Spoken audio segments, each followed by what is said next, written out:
This woman made her living outside of Rio de Janeiro. She was very poor, dirt floor house, and her greatest fear was that she had a beautiful, beautiful daughter.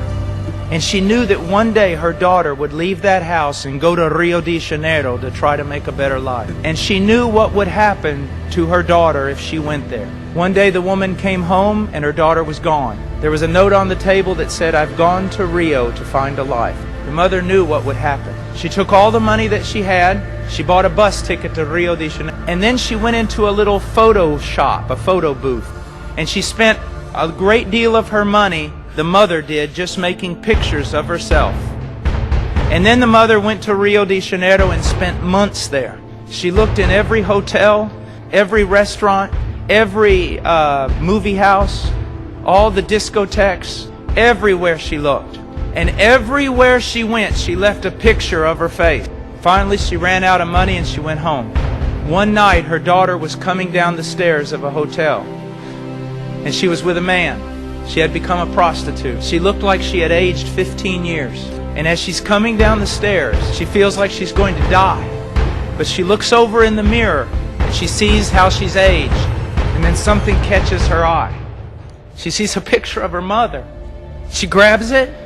She can't believe it. And she turns it over. And on the back she read this: "I do not care what you have become. And I do not care what you have done. Please come home."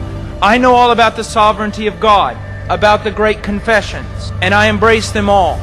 I know about election and predestination and all those things I believe. But at the same time, when I look in the New Testament, this is what I hear God saying: I don't care what you've become.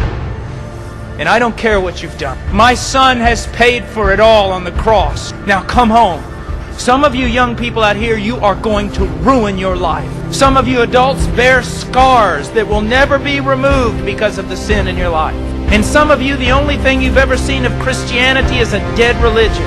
But I serve a living God who has sent us a living Savior. And He calls all men to turn from their sin and come back to Him. And those who come to Him, He will not cast out. Trust in Christ. He is such a Savior. He's mighty to save. Don't let anything stand between you and coming to know Him. One of the saddest things I ever have to do is preach. Preach about the love of God.